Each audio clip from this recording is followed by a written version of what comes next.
like regardless of all the madness, I think I managed to get a lot done. Do you know what I mean? Like especially like personal work, because there's some stuff that you're doing, like whether it be business moves or podcasting and stuff like that, you can still push it. So I remember the moment when the first lockdown happened, everyone moved to Skype and Zoom, and it worked out. Do you know what I mean? It still worked out. I was still able to build relationships and get things done.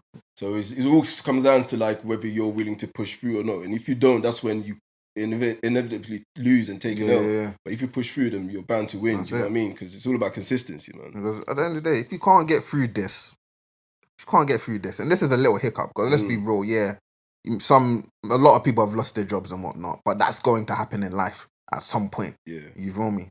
You can't get through this. How are you going to get through life? That's real. Do you know what I mean? Most definitely. Man. You feel me? Hardships, man. Hardships. How's the podcast world going for you, man? How you know? Boy, do you know what? Yeah, this is like our second thing, innit? You get me? Because we had one a few years ago. Stop that.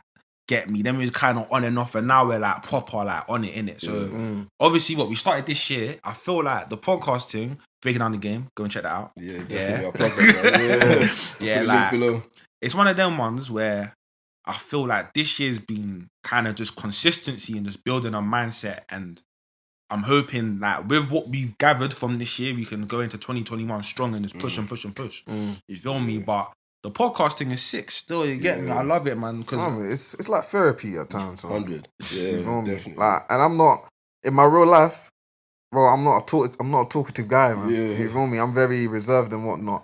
But when it's just something about it, you know what I mean? It just relaxes you get your stuff off your chest and you move on. And I think the Mandem needed it as well, because before like podcasting and stuff, a lot of guys weren't really talking. But now like there's conversations, there's topics, there's things happening, so people are able to express themselves. You learn a lot. You know what I mean? You know me? Like, and the way, especially, I'll be listening to there's this guy, Young Spray's got a podcast. Oh yeah. Wait.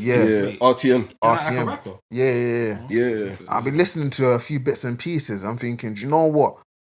As a grown man from the roads, kids need to hear this, bro. There's a lot of information out here that would deter a man from doing things or put you onto certain things. That's what I like about the whole podcast thing, innit? It's just good. Yeah. And at the end of the day, an opinion's an opinion. You take it, you don't take it, but it's not going to affect you either way.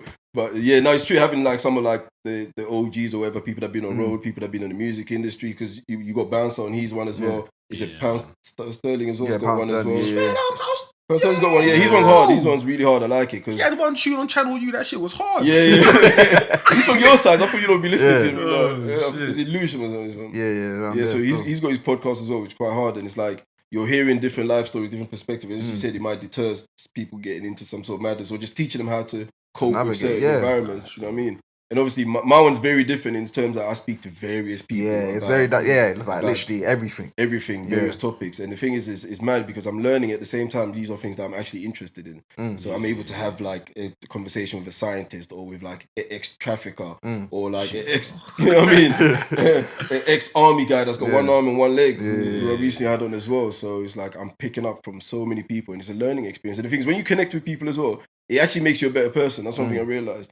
Because you know that, okay, we're humans at the end of the day, and you're connecting on a deeper level than just us and them, you and that, you know what I mean? But obviously for you lot, it's different because you lot boys in it. So me, every time I have an episode, it's the first time I'm meeting someone. But it's nonetheless, you're networking and you're connecting with people. See, so like, it's different. I respect man, and not even on the podcasting, even on like just like an Instagram or like a YouTube, like man who do it themselves, innit? Because I tried to do that at one point. But I need a person to bounce off of. And it has to be like a person that I know like that. Like me, I don't know if I could, every podcast is someone new. Yeah. That's a talent still. That's a talent, fam. Yeah. You feel me? Like, you get me? Like me, I'm the kind of like, we have all these talks on the phone and I think it's sick. So we might as well just put it on here, innit? You get me? But that's definitely sick still. Yeah, it's hard. But the thing is, it helps me learn at the same time because I've got someone coming on for whatever they've done or whatever book they've written. I need to research on it. Yeah. Because else I'm going to look like a donut. Do you know what I mean? And more time, I'm trying to reach certain caliber of people. Like, I don't know, I have like some random white evolutionary biologist from or Australia or something. So I need to be clued up because I can't just go on there and just make it sound messy. So I need to structure it in such a way that it can make sense for me and also the audience that I have. Yeah. Because at the end of the day, I'm trying to share that with them, innit? Yeah. But it's a sick learning experience, man. Proper sick. Like, I had one guy on there, William Van Hippel, who's like proper like evolutionary psychologist. He studied like how we came about being like divided. Do you know what I mean? Like evolution of racism and all of that stuff. And even things like war and weapons, how our minds